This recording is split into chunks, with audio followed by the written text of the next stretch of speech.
Yo, selamat pagi, selamat siang, selamat berjumpa lagi dengan saya Panji Septian Pradana di mata pelajaran bahasa Inggris untuk kelas 10, kelas 11, dan kelas 12. Kenapa dicampur? Karena materi bahasa Inggris kali ini kita udah fokus ke grammar sama tenses ya.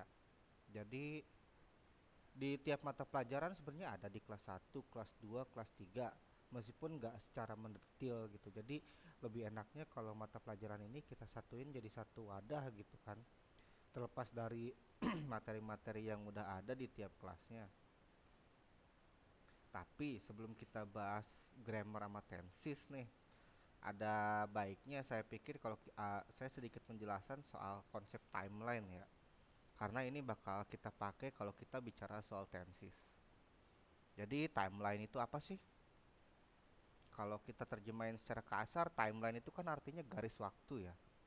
Mungkin lini masa, seperti kalau misalnya kalian lagi buka aplikasi-aplikasi video editor seperti Premiere, seperti eh, Vegas Pro, atau aplikasi animasi juga pakai timeline kan. Cuman timeline yang dimaksud di sini sebenarnya sih lebih simpel sih ya. Kita cek. Nah, timeline itu kan sebenarnya konsep ide soal garis waktu ketika yang biasa kita pakai ketika kita ngejelasin uh, suatu kejadian. Apakah kejadian itu terjadi di saat ini?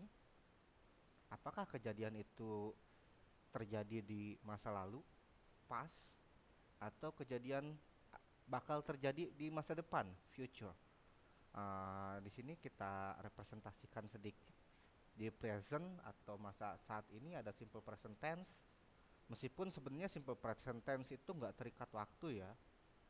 Simple present tense itu lebih nyeritain soal habit, soal kebiasaan, soal fakta, atau hal-hal yang biasa kita lakukan sehari-hari. Biasanya simple present tense digunakan untuk menjelaskan hal-hal tersebut. Past tense, simple past tense itu menceritakan kejadian yang sudah terjadi.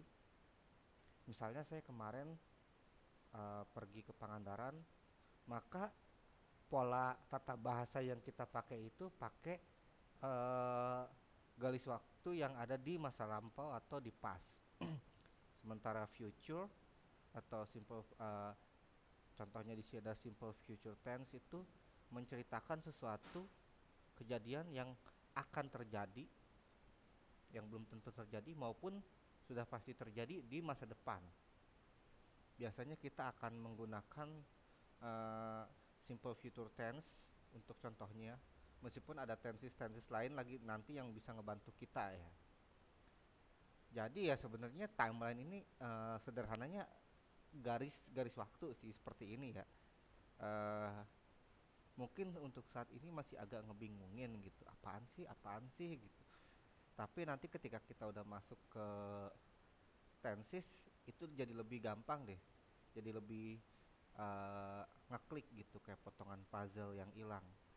Karena buat saya kata-kata terms ini akan sering muncul sebenarnya nggak hanya di bahasa Inggris ya ketika ngejelasin tense atau ngejelasin atau menceritakan suatu detail peristiwa sesuai dengan urutan kronologis waktunya. Tapi kalau kita lagi desain juga memahami konsep timeline itu penting juga sih supaya kita bisa uh, gampang ngeditnya, nyelip-nyelipinnya. Nah, itu meskipun nggak relevan tapi kurang lebih konsep timeline itu seperti ini ya. Jadi reviewnya kita bahas di ending.